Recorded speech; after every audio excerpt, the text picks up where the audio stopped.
happen in terms of free sharing or free disclosure or free publication of personal information. Now the code of conduct that they have mentioned here is again going back to the principles that, you know, it will be a challenge to mention accountability and responsibility and confidentiality of the information, so on and so forth. Then they have gone ahead and said that the example that they have specifically highlighted is that the staff may share personal data with other organizations or authorities over which they have no control. The essential element here being over which they have no control. So what will happen is, they've also gone ahead and explained how, you know, the problem could be that there is no legal basis, like because the initial controller of data has necessarily not taken consent for actually allowing free flow of data across multiple entities. So it will be a breach of the basic principle, or the first principle and the second principle, and then it might end up, so the final column or the conclusion is where you as a data protection officer or a privacy practitioner or a risk consultant within the company have to go ahead and highlight the risk or the level of risk, that it is sufficiently mitigated or not necessarily mitigated but accepted, risk neither mitigated nor acceptable. These are options which are given. Typically a DPIA will not have all the three of them in one particular conclusion. So does either one of you does one of you want to tell me what is the level of risk for this particular entry? I mean, can one of you give me the answer as to what it ideally should be?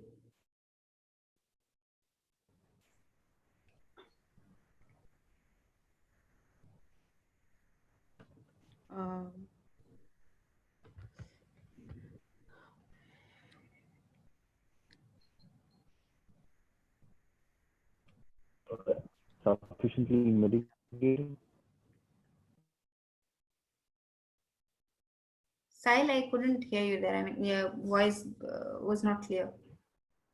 Sufficiently mitigated. Okay.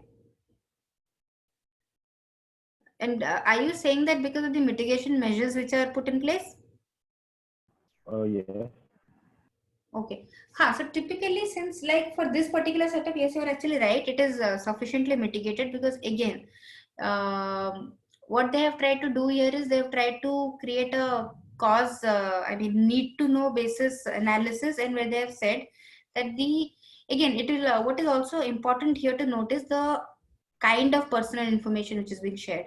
Had this been sensitive personal information, it would not have been risk sufficiently mitigated. It would not have been risk not necessarily mitigated but accepted. It would have been risk neither mitigated nor acceptable. But since it's personal information, and they have also put the rider here that only if a specific legal basis exists, it can be said that the risk is sufficiently mitigated. So similarly, if you go through, I think I will share this with all of you for you guys to get a hangover how it functions. It is a very interesting task actually. I mean, if you ever get to work on a privacy impact assessment, it's one of the most exciting things to be able to do as a privacy practitioner. So it becomes very relevant, especially currently in the IT scenario where all the systems are interacting with one another. So again, because not all systems or not all products and solutions are at par with each other when it comes to ensuring privacy standards or meeting privacy standards, it's imperative that you at all times ensure that you conduct a PIA before you actually engage with that particular entity, or you try to onboard a project or a solution into your system. So certain basic constructs are also, conducting a vulnerability testing, doing a penetration testing and all of that. But that is more of a technical, scenario or solution.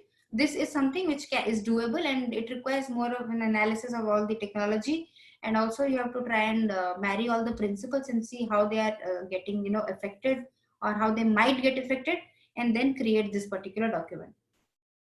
So far, does anybody have any questions related to the PDI or the PIA?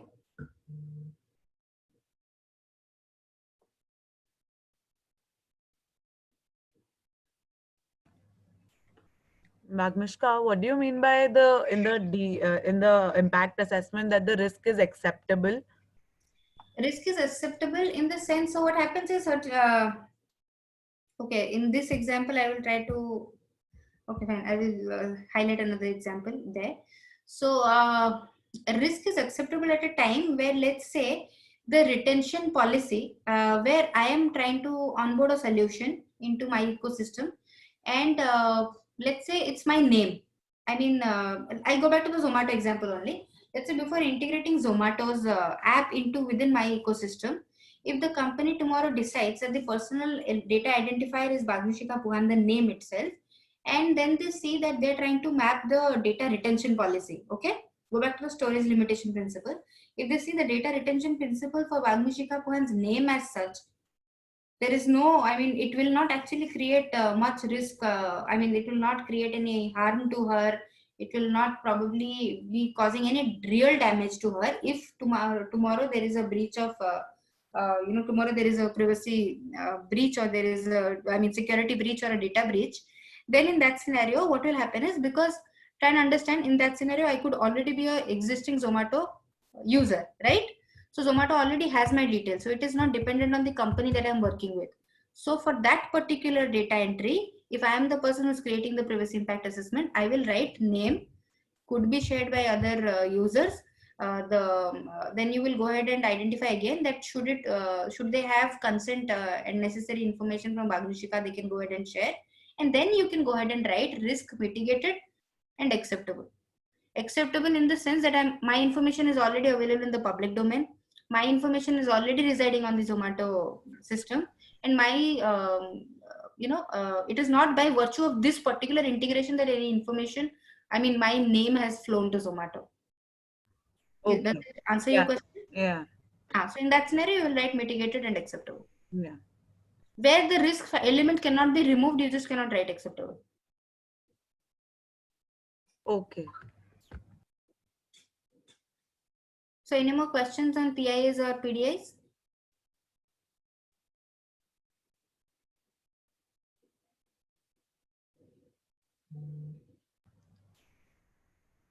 Okay, now since we have about like half an hour, how do you guys want to go about it? I mean, do I pick up rights? Because then I don't think we'll be able to close rights entirely.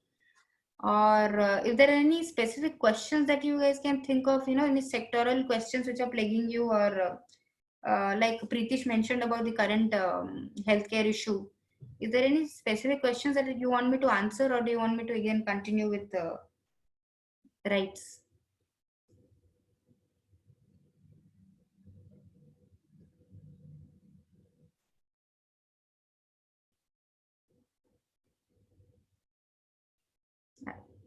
Are we voting? Abhishek, Abhishek, are you still there?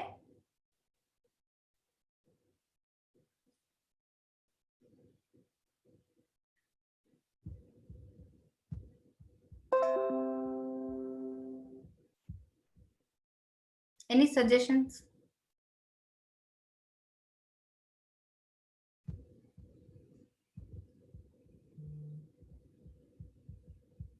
Can you guys hear me? Yeah, we can hear you. Yeah, we can hear. So, Yeah. how do you guys want to, because if I start with rights right now, we might not be able to. Bagmi, my suggestion is that since we are already at about 4:30, and I think rights specifically are important, so it should be done in continuity. Let's carry on tomorrow. We'll start at 3 o'clock only tomorrow, and then we'll try and finish it off. Are there any questions for now? Pertaining Yeah, I to think we have some questions right now. Let's take them up. Otherwise, those can also, in the event that people don't have questions right now, you can always write into us, and we will be happy to address those or take them up tomorrow before the session begins.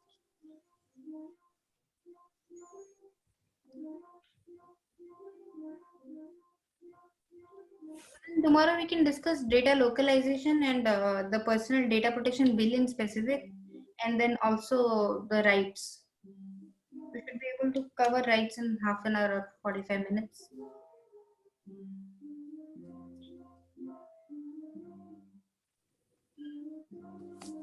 I think it seems that you've been extremely good with your presentation skills, or perhaps this is too late in the day. Perhaps people have gone to sleep. So I think let's sign off right now, and we'll reconnect at 3 p.m. tomorrow. Thank you all for joining us, and thanks so much, Bagmi, for this. Thank you, Bagmi. Thank you. Thank you. Thanks. Thank you. Thank you. Thank you. Thank you.